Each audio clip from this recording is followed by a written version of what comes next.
Bapak benar, saya juga lihat sama tuh Pak. Operasi sesar ini besar sekali. Saya juga nggak ngerti ini apakah karena ibu-ibu sekarang pengen kelihatan lebih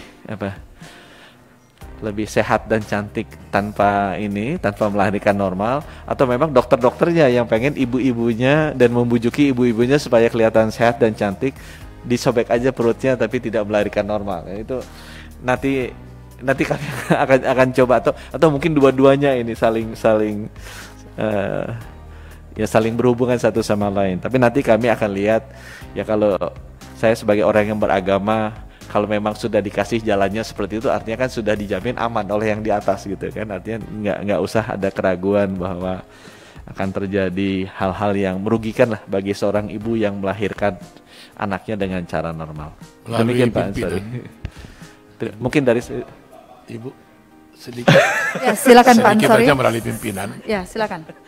Jadi gini Pak, sebelum ada, kita kan sudah tanya beberapa ya, sebelum ada BPJS, tidak seperti ini. Kan gitu. Jadi sebelum ada BPJS, sebelum ada 2014 ya, kita ketok undang-undangnya kan 2011, adanya demo 300.000 di di luar gitu ya, istilahnya harus detik itu juga ya. Nah ini terus diundangkan Januari 2014, jalan sampai ini. Nah sebelum itu enggak gitu. Nah, itu perlu dinya. Segala tambahan aja. Ibu Ketua, saya mau nyambung. Silakan, Pak Ansori sedikit Pak Menteri.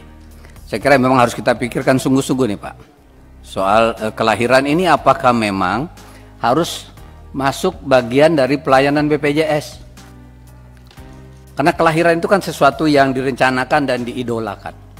Apalagi ini bertentangan kalau umpamanya BPJS menjamin kelahiran, bertentangan dengan program pemerintah yang lain yang sedang ingin memprogramkan pengendalian kelahiran. Saya kira di dalam jenis pelayanan, tolong dipertimbangkan oleh pemerintah Pak, dalam jenis pelayanan yang akan diberikan oleh BPJS, apakah kelahiran itu masih perlu ada? Kalau saya mengusulkan itu dicoret Pak, sudah. Terima kasih. Ya, sebelum Bapak menjawab, ini ada sedikit beda nih Pak. Ini saya mungkin tambah ya sedikit ya. Ada kaitannya dengan Pak Darul tapi agak sedikit berbeda. Dari saya nih Pak, jadi gini, apa yang disampaikan Pak Darul betul-betul sebetulnya kalau kita mau lihat itu harusnya seperti itu. Tapi kita harus lihat di pedesaan ini BKKBN ini lagi tugasnya nih. Jadi Pak, di desa-desa itu tidak ada hiburan. Tidak ada hiburannya cuma buat anak. Nah ini Pak, ini perlu diperhatikan. Karena ini kejadian ini. Tidak ada hiburan, mereka tidak seperti di kota. Masa ibu-ibu disebut hiburan? Pak, tapi ini yang saya temuin di lapangan. Ini yang saya temuin, kok sudah susah, anaknya banyak sekali. Ini loh Pak, ini kenyataan di bawah seperti itu. Udah susah, anaknya banyak sekali.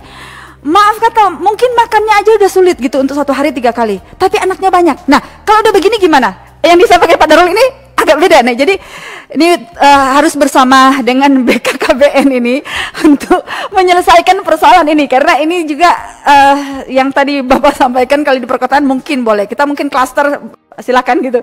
Tapi kalau yang kayak di sudut-sudut sana, lagi-lagi tidak ada hiburan Pak. Jadi sudah sulit tapi anaknya banyak. Ini juga kita harus duduk bersama, bicarakan betul bagaimana dengan mereka. Jadi mungkin itu tambahan. Silakan Pak Menteri. Ya, nanti atas masukan Ibu Ketua kami minta BKKBN lebih banyak membangun layar tancap di desa-desa untuk memberikan hiburan. Dan cukup. Terima kasih Bapak Pimpinan, Ibu Pimpinan. Terima kasih dari kami. Silakan.